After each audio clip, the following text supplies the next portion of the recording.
Hello, everybody.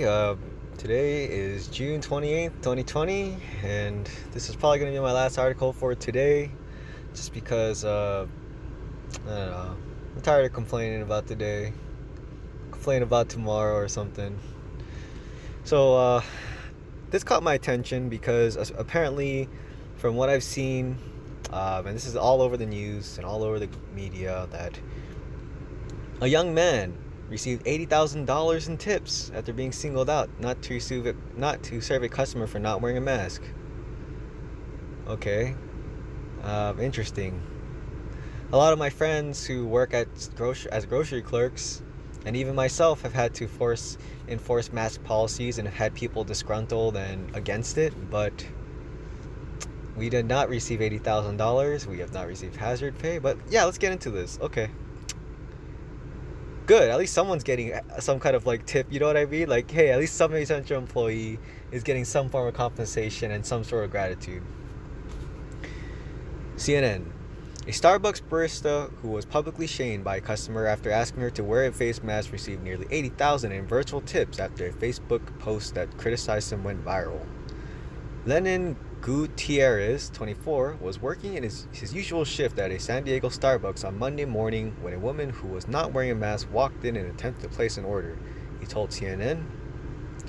Gutierrez asked her if she had a face mask, but before he was even able to show her company guidelines requiring a customer to wear one, the woman flipped off on him and started cursing up a storm, he said. Wow, that happened to my friend at CVS. But I don't think he got $80,000. The customer, Amber Lynn Gillis, took a photo of him. Meet Lennon from Starbucks who refused to serve me because I'm not wearing a mask. Next time, I will wait for the cops and bring a medical exemption. Gillis wrote in her post, which was accompanied by a photo of Gutierrez wearing a face mask and looking at the camera. Gillis did not immediately respond to CNN's request for comment. Rather than generate more backlash towards Gutierrez, Gillis' Facebook post actually led to an outpouring of support for the barista. When I realized who it was, I just thought, wow, she really blasted me on Facebook. Gutierrez told CNN. I started reading the comments and just laughed at the memes people created about the encounter in the wild.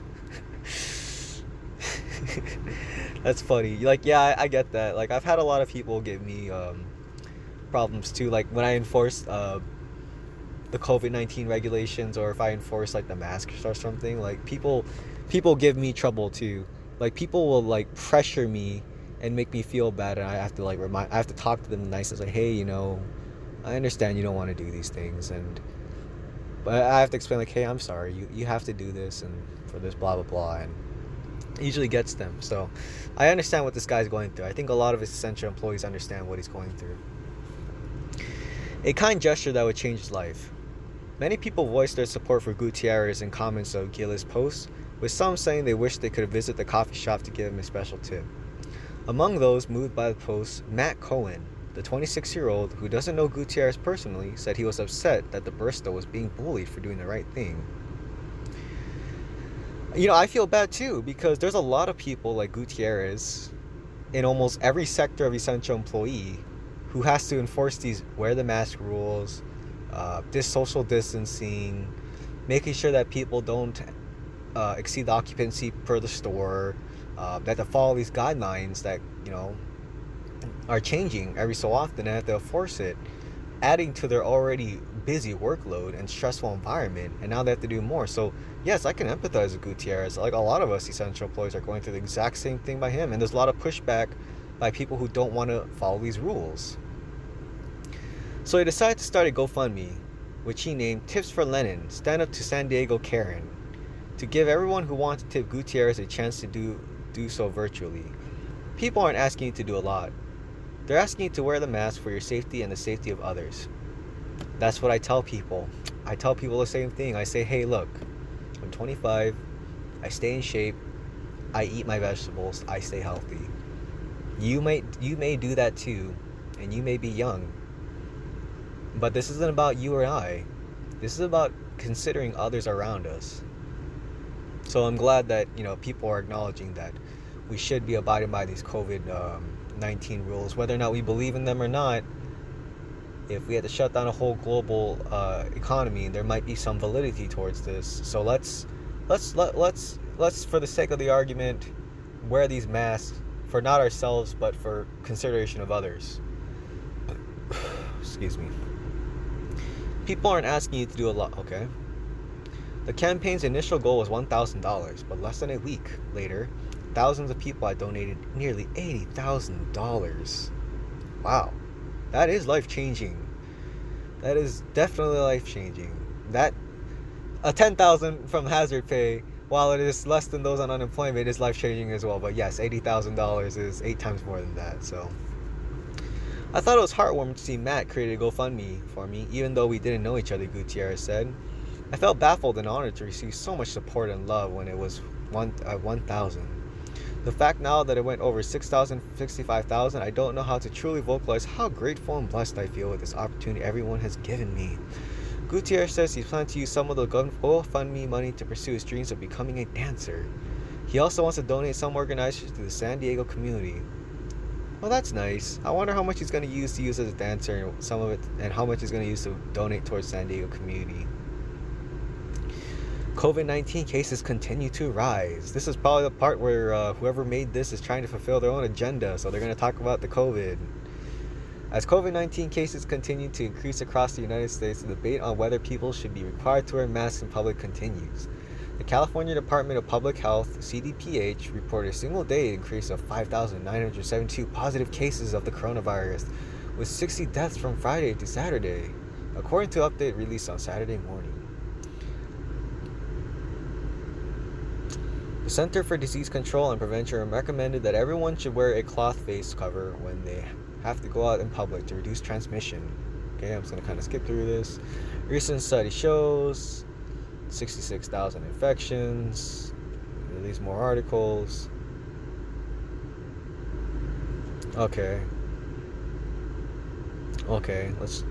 California has statewide face covering the rules requiring people to wear masks anywhere they come within 6 feet of others. People with medical conditions who can't wear masks are exempt from wearing a face covering. Should those people go out in the first place? I don't know. Maybe. I don't know. But they probably need to, right? A spokesperson for the County of San Diego told CNN that businesses determine if they want to serve customers who don't wear face masks and can choose to accommodate them to go with orders of curbside service. According to Starbucks, many locations, depending on the local mandates, allow customers who aren't wearing masks to order at the drive-thru or use mobile order to pick up their order at the front door. They can also order delivery. And a final statement from the owners or something. Let's see. "We want everyone to feel welcome in our stores," a Starbucks spokesperson told to CNN in a statement.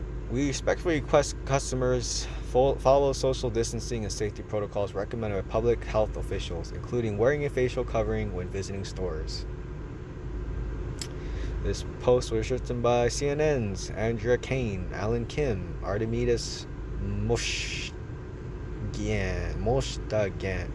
I'm sorry, brother.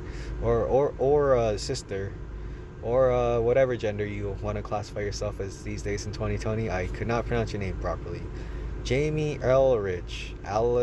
Listen, I cannot pronounce these names. I'm sorry. I'm sorry. Okay, I'm not an English major. But anyway, yeah. So after going through this article, I think it's a good thing that people have acknowledged one person out of the millions of essential employees risking their lives and enforcing this rule.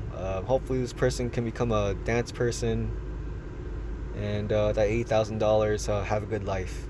So good for him. That doesn't mean that. I don't know, man. What about all the other essential employees? Like, should we make a GoFundMe for every other essential employee too? Maybe they should make the government fund me, and the government starts funding these essential employees. But cool, good for him. I'm happy that he can pursue his dreams now, and everybody's living paycheck to paycheck as essential employees. Cool, good for him though. I really am happy. Like, at least one person's getting it. That's nice. That actually is nice. Like, I don't know, man. I don't know what to say.